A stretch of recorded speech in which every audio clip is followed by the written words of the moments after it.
Bonsoir à toutes et à tous, heureux de vous retrouver pour la tranche info en direct sur votre antenne Canal 10 Télévision avec au programme de cette soirée Info 10, le journal local et régional qui sera suivi du Focus. Ce sera après la coupure pub de 19h, mais pour l'instant place à l'actu.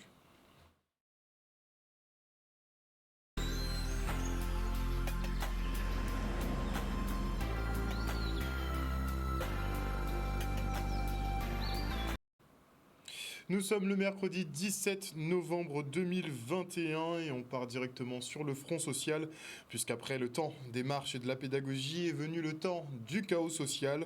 La nuit était très agitée du côté de Laboucan-Sainte-Rose, où plusieurs barrages ont été érigés. S'en sont suivis des altercations avec les gendarmes qui se sont fait caillasser copieusement.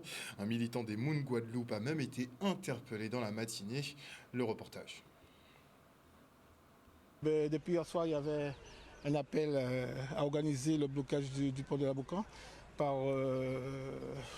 ça, c'est un collectif ou une association avec des gens de Sainte-Rose. Ils se sont réunis au niveau de la station Vito hier soir et très tôt, vers 23h30, des jeunes ont érigé des barricades sur la Nationale 2 avec le rond-point de Laboucan qui était bloqué. Dans la nuit, ils raquettaient, c'est le terme de le dire, des personnes qui sortaient de leur travail, des infirmières, des médecins. Raquettaient, qu'est-ce qu'ils prenaient? Avec des jets de pierre, la gendarmerie a décidé d'intervenir avant le lever du soleil. On a reçu des jets de pierre et on a dû utiliser des gaz lacrymogènes pour viabiliser la circulation. Vous mettez vraiment le paquet? Mais quand on reçoit des pierres, on ne peut pas venir avec juste deux personnels. Il faut mettre des moyens, la force doit rester à la loi. Et je pense que cet appel à bloquer Laboucan dans ces conditions-là, pour moi, ce n'est pas un appel pour une situation sociale, mais on veut faire dévier une situation sociale, une situation conflictuelle et presque de type insurrectionnel. Comme vous pouvez le voir, nous sommes au rond-point de Perrin. Et puis on voit que le rond-point est bloqué. On voit que la population aussi est là, en soutien avec les pompiers. Donc voilà. Nous pensons que nous avons un bon droit à nous et nous pouvons lâcher parce que nous estimons que nous sommes en première ligne. Nous sommes bons pour nous sauver vie à monde avant et sans les moyens qu'il faut.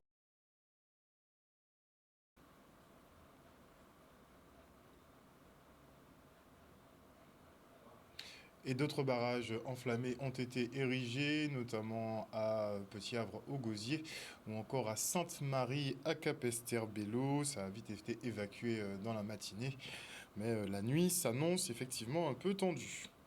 Et interrogé hier soir sur Canal 10 Télévision, le préfet Alexandre Rochat n'a pas manqué de rappeler que la vaccination se poursuivra bon gré mal gré. Des propos qui annoncent la volonté d'effectuer un négricide selon Alan Zou, sapeur-pompier affilié FO. Regardez. Je dois nous décider là parce que nous croyons que nous avons un problème, pas seulement politique, mais aussi préfet là qui représente l'État, ok, qui veut, à d'un propos hier soir, événement vice-versé, qui veut tuer nous en fait. Il veut commettre un négricide, tout le monde pour nous dire des paroles qui sont en mode, un négricide. Donc comme tout gens il faut appliquer la vaccination, donc on ne peut pas comprendre que moi, on doit liberté de choisir. Donc, ok? Et on ne peut pas comprendre que moi, on a une histoire, on ne peut pas reconnaître la spécificité, qu'il faut adapter la loi à la spécificité et par rapport à l'histoire. Donc, à un moment donné, il faut nous comprendre. Donc, je dois nous déplacer ce moment-là ici, tout simplement parce que nous constatons que lorsqu'on rentre dans un magasin ici à Yacht, d'accord, et l'autre laminé c'est encore bien noyé, des pointes, on pas n'y passe. Tout est impossible. Mais si nous pouvons sans passer à ce côté-là, ça ne va pas besoin de passe pour entrer. Et c'est normal, nous apprécier ça parce que c'est liberté. Donc, il y a aussi qu'à pour la liberté. Donc, comme économiquement, comme il n'y a pas attendre nous politiquement, il n'y a pas attendre nous socialement, il n'y a pas attendre pour côté, tout le monde a craché sur nous, ok? Donc, nous disons, comme c'est l'économie, au quoi coûter seulement, nous penser que M. Ayot, qui a crié, qui a crié Zami Macron, qui a crié, tout le monde a crié pour dire comme ça, attention. Guadeloupe est en danger. Parce que là, nous avons coûté, qu'à profiter la dit, il a dit comme ça en fait que c'est tuer pour tuer en fait. Et c'est en position à l'État français qui est criminel. Faut nous dire ça. Quand là, nous avons dessin là, nous avons ni plan là. Suspendu depuis le 3 novembre 2021, sans salaire, ni traitement, ni sécurité sociale, ni cotisation à la retraite. Alors psychologiquement, j'ai envie de vous dire que je ne pense pas à la fin du mois, parce que sinon, mon cher, le moral ne serait pas là. Je suis en mode très combatif, parce que je trouve que c'est de l'injustice et qu'avec tout ce qu'on a déjà fait, nous, en tant que soignants, pour la population, mais surtout pour cet hôpital, l'hôpital du CHU, qui n'a jamais eu, mais je dis bien jamais eu les moyens, tant matériels qu'en personnel, pour soigner convenablement la population. On a toujours arrondi les angles, on a toujours fait ce qu'on pouvait dans cet hôpital et jamais ce qu'on devait faire convenablement. Et là, aujourd'hui, on nous dit en récompense que parce que nous ne sommes pas vaccinés, parce que nous ne voulons pas du vaccin, nous n'avons pas droit de manger à la fin du mois, de donner à manger à nos enfants et encore moins de soigner, faire ce que nous faisons depuis toujours et que nous avons choisi. Une situation qui se tend d'heure en heure et qui pousse effectivement les élus à réaffirmer leur position, par exemple contre l'obligation vaccinale. C'est le cas d'Éric Jalton qui par ailleurs réclame des négociations sereines avec les autorités sanitaires, les politiques et les partenaires sociaux et syndicaux. Harry Chalus, lui, revient sur le manque d'écoute des autorités qui décident de manière unilatérale sur cette gestion de crise. Un manque de concertation qui produit des effets indésirables graves sur une population qui ne se sent pas respectée et pas prise en compte, en espérant que les négociations effectivement commencent au plus tôt. Et depuis plusieurs jours maintenant, un individu perturbait l'ordre public à Petit-Pérou aux Abîmes. Maggie Capé, pharmacienne victime de violences de ce dernier, avait dû fermer son officine à plusieurs reprises. C'est sans compter le fait que ses fournisseurs refusaient de l'approvisionner en médicaments à cause des troubles occasionnés. Dimanche soir, l'homme qui l'agressait de nouveau a finalement été interpellé. Il a été jugé ce jour en comparution immédiate. On fait le point avec Maître Maritza Bernier. L'expertise nous le dira, mais j'estime, en tous les cas, moi qui interviens pour la pharmacie Capet, que lorsqu'on reconnaît des faits, quelque part, on doit répondre pénalement de ces faits-là. Ce que je peux vous dire, c'est qu'il reconnaît les faits qui lui sont reprochés, donc on verra. La cliente aujourd'hui, elle est lasse, elle est fatiguée. Vous savez, lorsqu'on s'attaque à une pharmacie, on s'attaque à une institution qui joue un rôle important en matière de santé publique, surtout en ce moment, en période de pandémie. Aujourd'hui, elle est soulagée qu'il soit effectivement maintenu en détention après son hospitalisation, mais on veut surtout que cette situation cesse, d'autant qu'il est en situation irrégulière. Aujourd'hui, le parquet n'a eu d'autre choix, effectivement, que de le renvoyer en comparution immédiate, parce que ça a été l'escalade, en fait, sur quasiment 2 semaines. Extrêmement difficile, où elle a dû fermer son officine, où elle a dû louer un véhicule parce que son véhicule a été endommagé, donc on a un très fort préjudice moral. Vous l'avez vu, le vigile qu'elle a embauché a été agressé. Ce sont ses frères et sœurs aussi qui ont été agressés. Donc aujourd'hui, j'ai une victime qui généralement prodigue des soins, qui est, j'ai envie de vous dire, à bout tout simplement, et qui attend que la justice passe. Hier, lors de l'élection du nouveau président de la Chambre des métiers et d'artisanat de Guadeloupe, Gabriel Foy et les membres de sa liste se sont levés et ont quitté l'Assemblée générale. Au vu des éléments en leur possession, ces derniers refusent de cautionner une élection truquée. Plusieurs plaintes ont été déposées, dont une au pénal par la Poste. Le reportage. Aujourd'hui, la démocratie, comme on dit, certes a parlé, mais nous sommes tous conscients qu'il y a eu des choses pas très catholiques qui se sont passées pendant cette élection. Il faut savoir que nous avons fait un recours et nous avons beaucoup d'éléments. Donc aujourd'hui, les artisans en action ne peuvent pas aujourd'hui valider une élection, valider un président, pour nous, qui n'est pas légitime. Donc nous ne pouvons pas cautionner cela, donc c'est tout à fait normal que nous avons laissé les équipes travaillent entre eux et nous, les artisans en action, nous partons tranquillement et nous attendons la suite des événements. Tout simplement, il y a un recours qui est en cours au tribunal et il n'y a pas qu'un seul. Donc aujourd'hui, Chacun doit prendre ses responsabilités. L'équipe qui m'accompagne, on ne pouvait pas rester assis à cautionner, à valider certaines choses. Donc nous sommes levés, vous avez très bien vu, gentiment, nous avons pris la parole, nous avons dit au président de séance que nous ne participons pas à l'élection du nouveau président. Nous souhaitons bonne chance à l'équipe en place et surtout bonne chance à l'institution. C'est ce qui est plus important pour nous, c'est l'institution. Donc nous leur laissons dans leur travail et nous attendons la suite pour très bientôt. À très vite. Monsieur Gabriel Foy est encore dans la contestation, mais c'est pas que nous sommes, je lui dis simplement, nous sommes là pour 5 ans. Donc il ferait mieux de nous, on fait des ouvertures, hein, bien évidemment, on veut travailler avec lui. Donc maintenant, ça lui le voir. Mais sachez que je le dis, je le redis à nouveau, nous sommes là et nous sommes bien là pour 5 ans. Quand on veut travailler pour l'artisanat, c'est pas parce qu'on n'est pas là, c'est pas parce qu'on n'est pas président. Vous voyez, moi j'ai fait l'appel au rassemblement, je suis pas président et je suis là. Donc quand on veut, on peut. Hein. Donc non, je pense que c'est un caprice d'enfant gâté. D'enfant gâté qui a la défaite mauvaise. Vous savez, aujourd'hui, nous n'avons pas de partisans, nous n'avons que des mandats. Simon Vainqueur, c'est le président de l'ensemble des artisans guadeloupéens. Donc la porte elle est ouverte pour tout le monde et l'équipe que nous conduisons aujourd'hui travaillera avec tout le monde.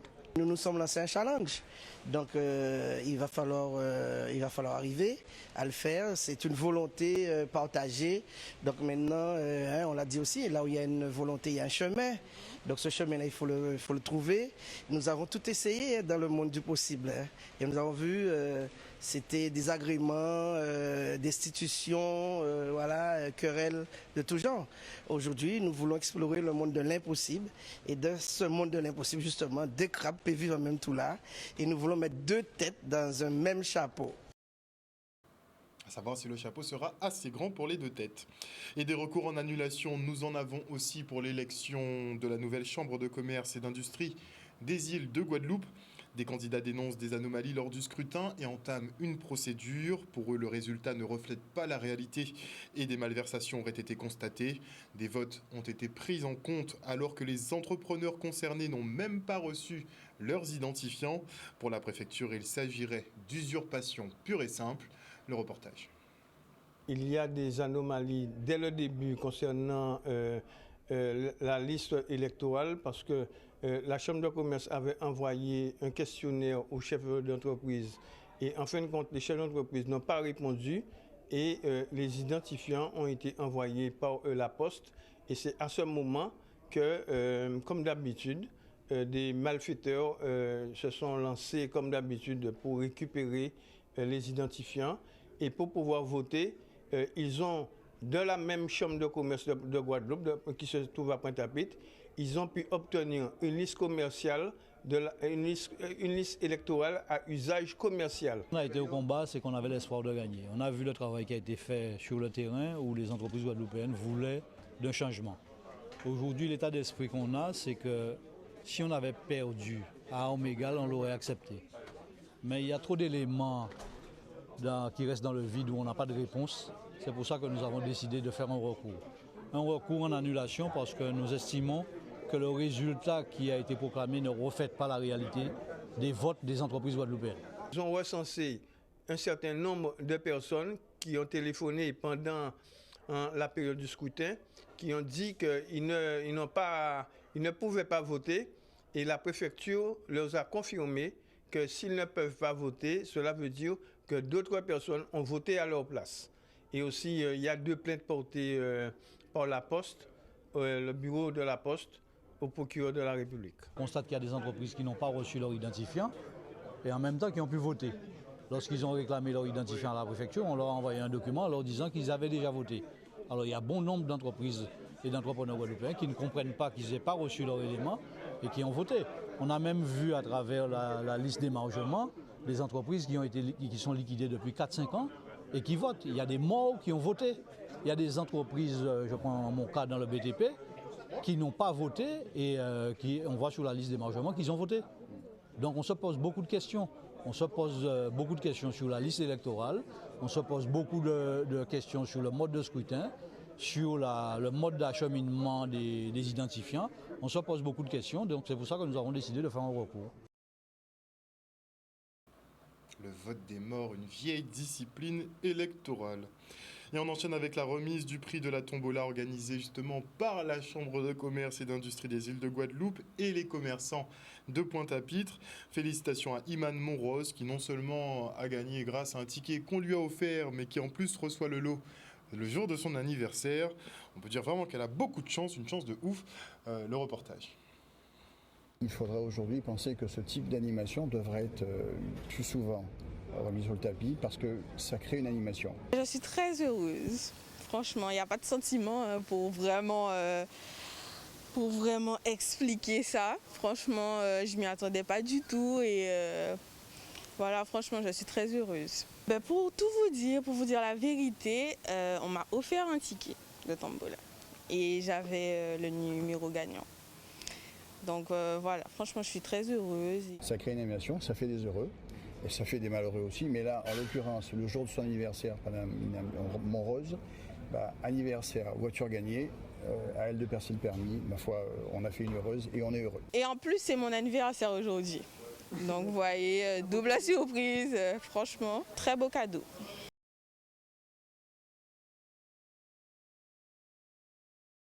Personnes handicapées.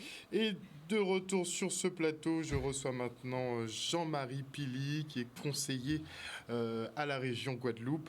Il nous présentera le titre, puisqu'on est vraiment en cours là. J'ai également sur le plateau Andrea Ardès, qui est référente handicap, également à la région Guadeloupe. Bonsoir à vous deux. Bonsoir. Alors c'est vrai que ces temps-ci, l'actualité sociale est très chargée.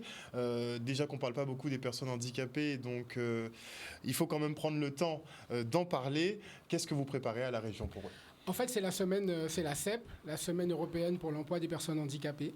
Et l'objectif de toute cette semaine a été de pouvoir apporter une vision sur l'emploi pour les personnes handicapées à travers les différents pôles qui s'expriment là-dessus, c'est-à-dire Pôle emploi, le PAC, Cap emploi, les HFIP, le FIP. Et nous, particulièrement à la région, puisque nous sommes en train, à travers ma commission, de mettre en place une politique du handicap, nous souhaitions partager une journée particulière qui s'appelle les Duos Day.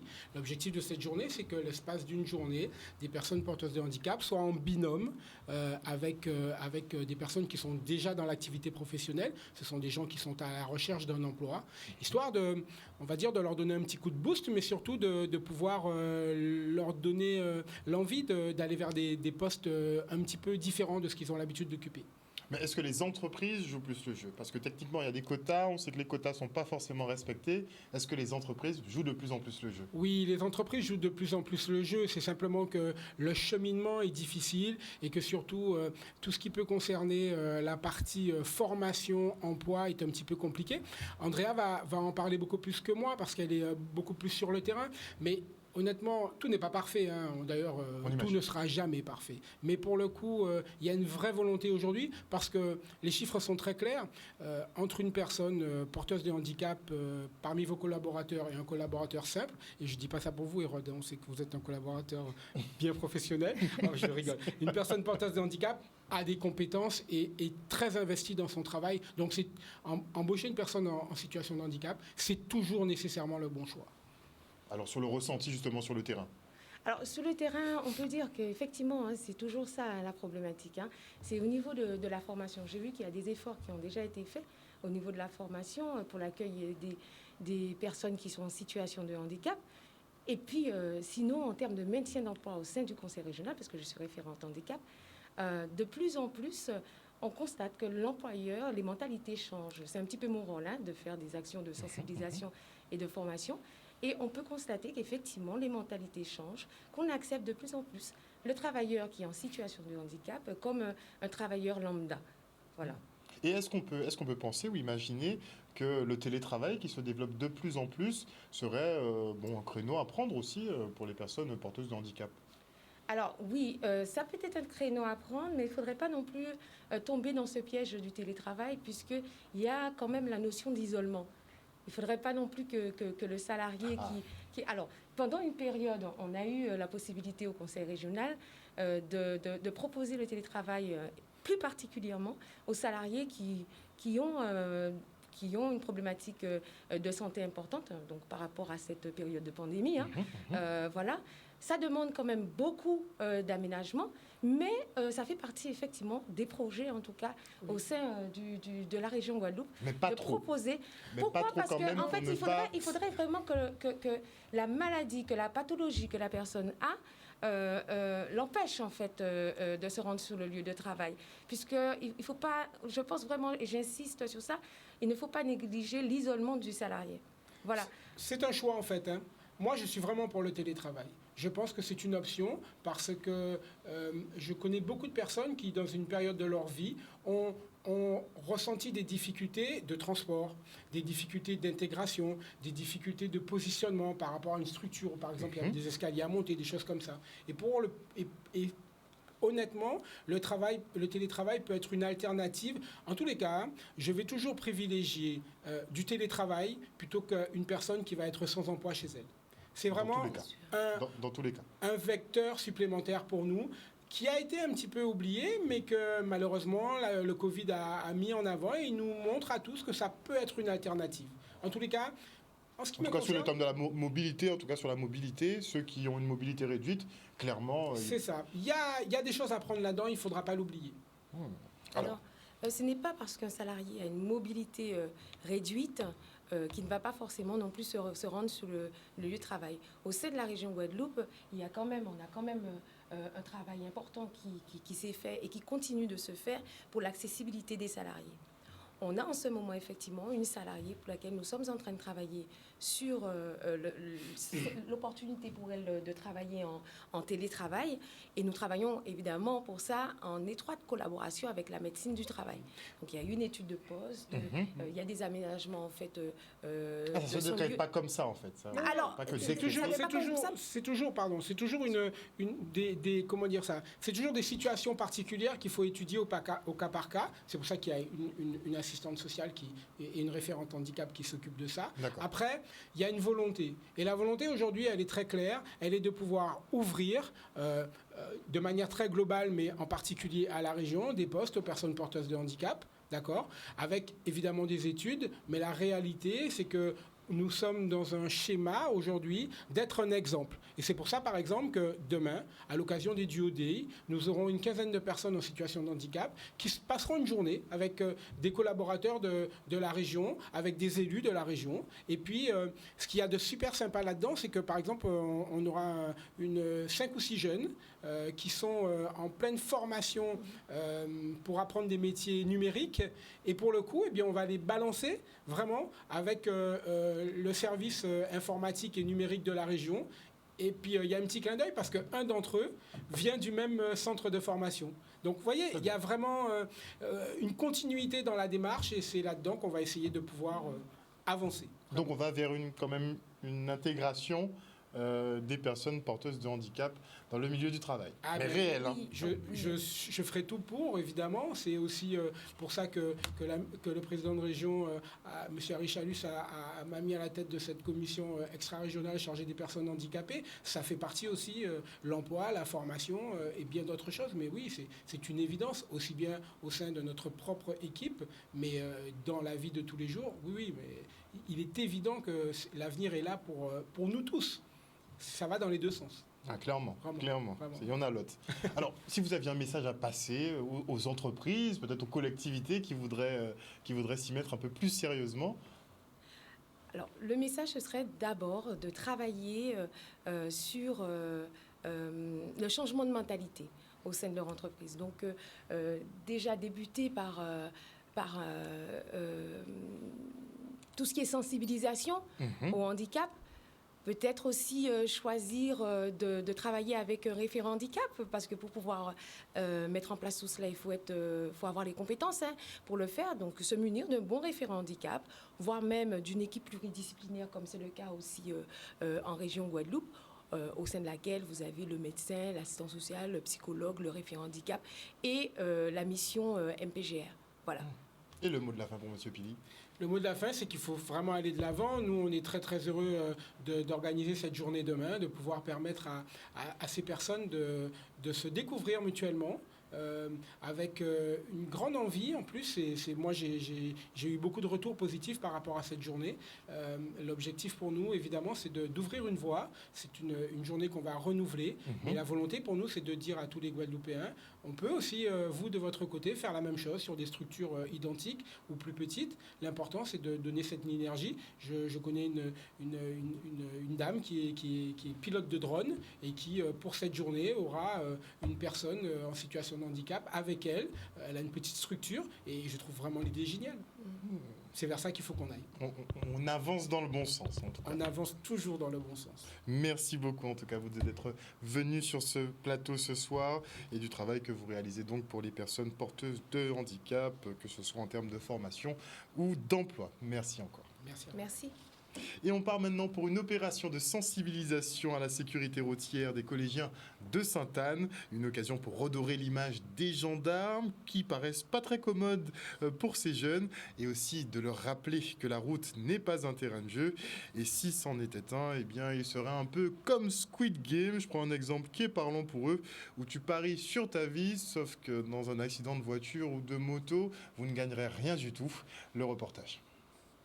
Alors c'est une journée de sensibilisation qui concerne pour le moment les élèves de 3e, puisque les élèves de 3e vont passer la SSR2. Donc c'est un examen national. Et cet SSR2, ça permet de pouvoir s'inscrire à l'auto-école. Et je crois qu'il est bon d'avoir, pour valoriser cette action, d'avoir des partenaires extérieurs, des intervenants extérieurs pour, je pense, sensibiliser davantage les élèves. Parce que si c'est les professeurs du collège, ça leur parle moins, mais si c'est des personnes comme la gendarmerie, des représentants de la DEAL, voilà, c'est beaucoup mieux. Ça permet de voir aux jeunes que les gendarmes ne sont pas que des méchants. Parce qu'ils ont tendance à avoir l'œil difforme, mais non. Ils sont là pour faire respecter la loi. Et comme je disais, il y a beaucoup de gendarmes, ils sont diplomates et tolérants. Il suffit de savoir s'expliquer, il suffit de... Voilà, et après, ça se passe bien. Nos jeunes sont parfois déjà possesseurs de deux roues, bicyclettes ou motocyclettes, et n'ont pas toujours des comportements responsables. C'est toujours important, et en plus, ça me fait plaisir de les sensibiliser, parce que de plus en plus, ils prennent conscience que la route, c'est pas un terrain de jeu. Mais je prends déjà mon exemple, que quand je m'étais endormi au volant, par rapport à la fatigue, on les sensibilise par les addictions, drogue, alcool, on les sensibilise par rapport au code de la route, on les sensibilise par rapport à que la route n'est pas un terrain de jeu et que chaque véhicule, c'est une arme avant tout. Et que aussi que la route ne leur appartient pas, elle appartient aux autres usagers et a priori les piétons. C'est important parce qu'on peut voir, lorsqu'on regarde les chiffres de la sécurité routière en Guadeloupe, qui nous sont annoncés dans les médias, et les chiffres notamment de la préfecture, on voit quand même que c'est pas bon du tout. Et on le voit donc, les accidents, mais aussi les comportements que l'on voit. Sans parler forcément d'accidents, les comportements au quotidien, je crois qu'il y a des actions qui doivent se mettre en place, et c'est dès le plus jeune âge. Et je pense que les élèves sont sensibles à cela, et pour moi c'est très important. De plus en plus, ça fait quelques années on voit que de plus en plus les jeunes sont réceptifs à tous ce genre de messages. Parce que ça a des conséquences. Si on prend de l'alcool, si on prend des stupéfiants, tôt ou tard il y a des conséquences et on le paye. Et M. Pili, qui était justement sur le plateau avec nous tout à l'heure, lui a été victime d'un accident de la route et me montrait effectivement qu'il a perdu une jambe et qu'il marche donc avec une prothèse. Donc en termes de handicap, effectivement, il sait bien de quoi il parle. Voilà, chers téléspectateurs, nous sommes arrivés au terme de ce journal. Merci pour votre fidélité. N'oubliez pas que sur Canal 10 Télévision, vous faites l'information que nous diffusons. La situation sociale est très tendue en ce moment, vous l'aurez compris. Moi, je m'attends quand même à ce qu'il y ait une petite montée en gamme dans la soirée. Donc, restez prudents. Demain matin aussi, ça risque d'être un petit peu compliqué. Peut-être au niveau de Jarry aussi. Ça reste à voir. Donc, soyez très prudents ces prochains jours. Prenez soin de vous, prenez soin de vos proches. Et moi, je vous fais des bisous. Bisous, Quimbé.